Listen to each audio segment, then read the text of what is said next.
Assalamualaikum warahmatullahi wabarakatuh. Di sini saya akan menjelaskan mengenai artificial intelligence atau kecerdasan buatan untuk memenuhi tugas mata kuliah pengantar teknologi sistem cerdas. Sebelum saya mulai, ada baiknya saya memperkenalkan diri terlebih dahulu. Perkenalkan, nama saya Fitra Hafizsyah. Saya adalah mahasiswa tingkat 3 dari Universitas Gunadarma.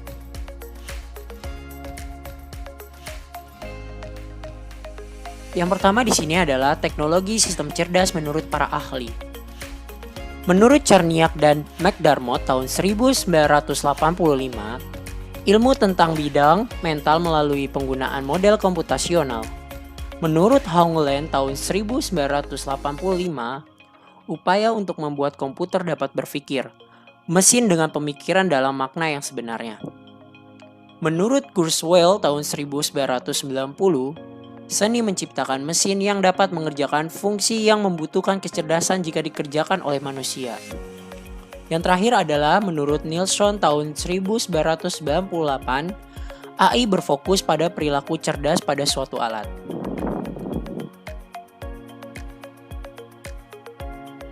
Artificial intelligence menurut para ahli. Yang pertama adalah menurut John McCarthy tahun 1956, AI ialah memodelkan proses berpikir manusia dan mendesain mesin agar menirukan perilaku manusia. Menurut Alan Turing, jika komputer tidak dapat dibedakan dengan manusia saat berbincang melalui terminal komputer, maka bisa dikatakan komputer itu cerdas. Menurut Wilson dan Pragedas tahun 1984, AI adalah sebuah mesin yang pintar, lebih bermanfaat dan dapat memahami apa itu kecerdasan. Perbedaan antara kecerdasan buatan dan alami. Kecerdasan alami lebih bersifat permanen, karena kecerdasan alami bisa berubah karena sifat manusia yang pelupa. Sedangkan kecerdasan buatan tidak berubah selama sistem komputer dan program tidak mengubahnya. Kalau kecerdasan alami memungkinkan orang untuk menggunakan pengalaman secara langsung, tetapi kecerdasan buatan harus bekerja dengan input-input simbolik. Dan yang terakhir adalah kecerdasan alami merupakan pemikiran manusia dapat digunakan secara luas. Tetapi kalau misalkan kecerdasan buatan itu sangat terbatas. Oke, di sini kita akan masuk ke sejarah inteligensi atau kecerdasan buatan. Ini adalah era komputer elektronik pada tahun 1941. Ditemukannya pertama kali alat penyimpanan dan pemrosesan informasi yang disebut dengan komputer elektronik. Penemuan ini menjadi dasar pengembangan program yang mengarah ke AI.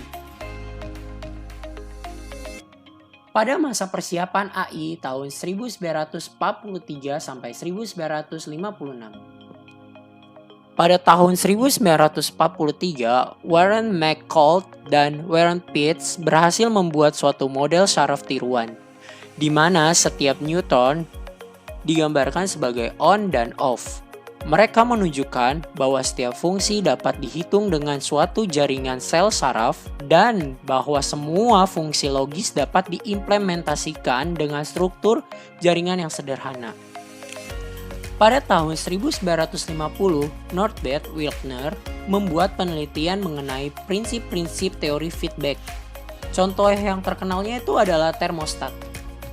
Pada tahun 1956, John McCarthy meyakinkan Mitchell, Colt Shannon, dan Nathaniel Rother untuk membantunya melakukan penelitian dalam bidang automata, jaringan saraf, dan pembelajaran intelijensia.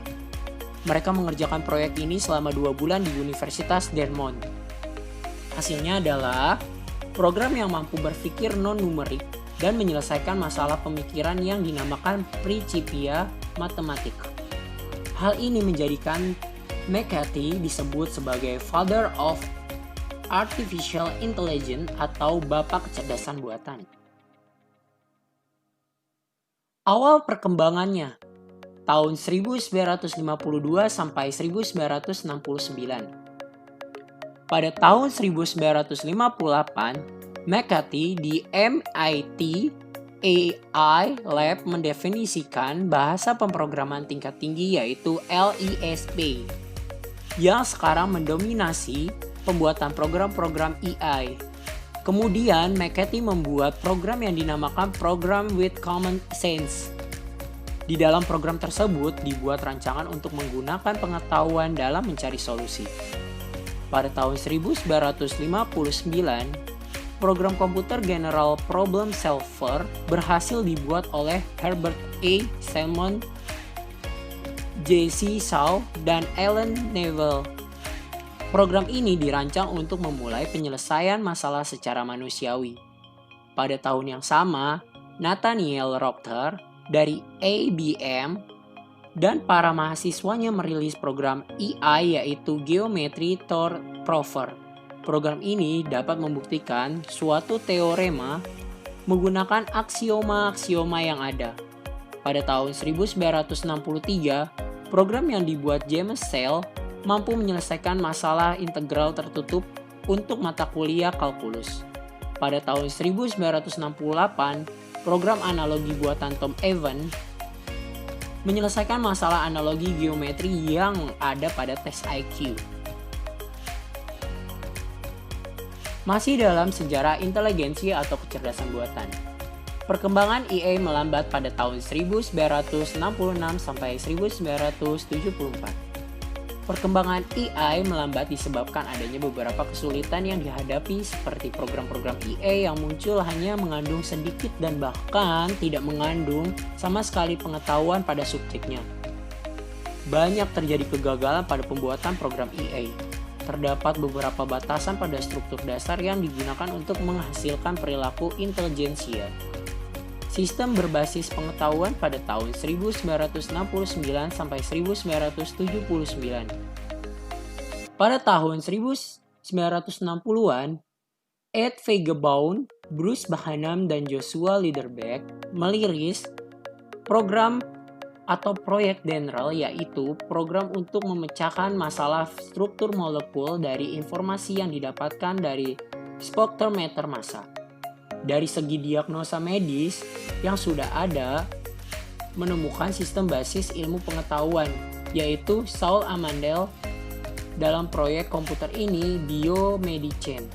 Proyek ini diawali dari keinginan untuk mendapatkan diagnosa penyakit berdasarkan pengetahuan yang ada pada mekanisme penyebab proses penyakit.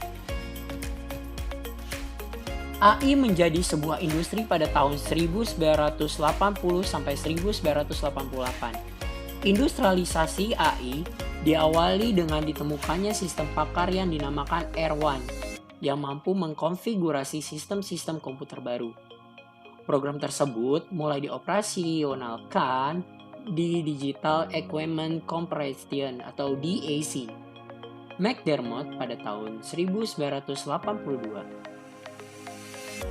Di tahun 1986, program ini telah menghasilkan atau dapat menghemat secara melesat, yaitu adalah 40 juta US dollar per tahunnya.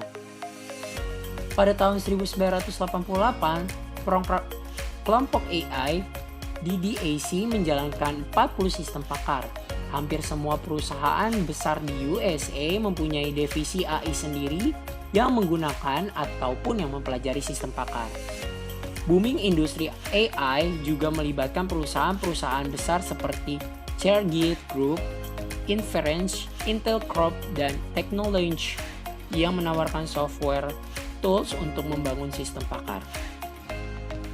Perusahaan hardware seperti LISP, Macintosh Inc., Texas Instruments, Symbolic, dan Xerox juga turun berperan dalam membangun workstation yang dioptimalkan untuk membangun program LISP, sehingga perusahaan sejak tahun 1982 hanya menghasilkan beberapa juta US dollar per tahun, meningkat seperti menjadi 2 miliar US dollar per tahun pada tahun 1988.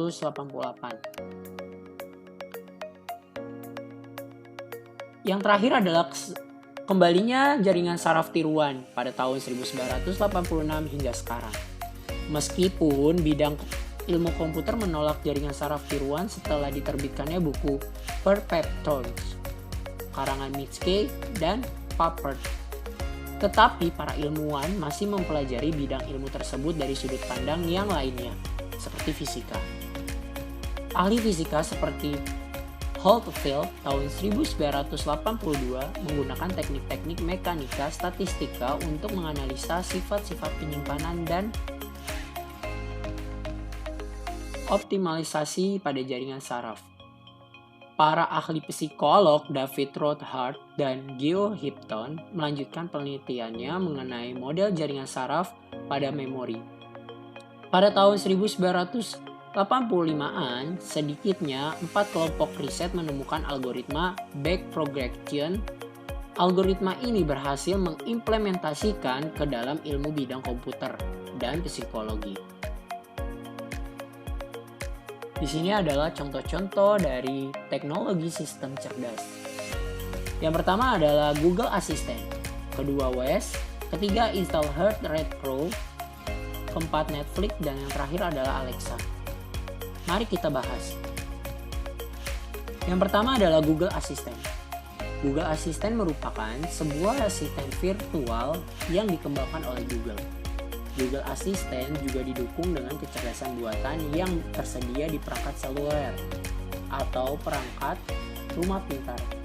Kecerdasan buatan tersebut membuat Google Assistant dapat melakukan percakapan dua arah serta melakukan berbagai fungsi dan pekerjaan. Yang kedua ada Waze. AI pada aplikasi Waze terletak pada navigasi yang otomatis menunjukkan jalan tercepat ke tujuan dan menampilkan kondisi dan situasi jalan yang sedang dilewati seperti kemacetan, jalan yang ditutup, keberadaan polisi, dan lainnya.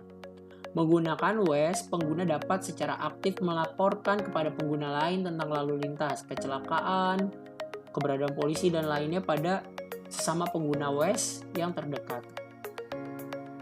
Instant Heart Rate Pro, aplikasi ini berfungsi hanya dengan meletakkan jari telunjuk di atas kamera. Setelah itu, aplikasi ini dapat memberi gambaran lengkap tentang tubuh kalian. Yang keempat ada Netflix. Aplikasi ini menjadi lebih cerdas setiap tahun. Satu-satunya kelemahan dari aplikasi ini adalah film kecil akan luput dari perhatian sementara film-film besar tumbuh dan menyebar di platform. Tapi seperti yang saya tulis di sini sebelumnya adalah itu masih meningkat dan belajar menjadi yang lebih cerdas. Yang terakhir ada Alexa. Alexa diluncurkan oleh Amazon yang semakin pintar dan menambahkan fitur baru. Ini adalah produk revolusioner yang dapat membantu Anda mencari informasi di web, mengatur janji, berbelanja, mengontrol lampu, switch, termostat, menjawab pertanyaan, membaca buku secara audiobook, melaporkan lalu lintas dan cuaca, memberikan informasi tentang bisnis lokal seperti skor dan jadwal olahraga, dan lainnya. Penggunaan layanan suara Alexa. Dari materi tersebut, saya menyimpulkan kalau AI atau kecerdasan buatan ialah suatu sistem yang diciptakan dengan tujuan mempermudah manusia.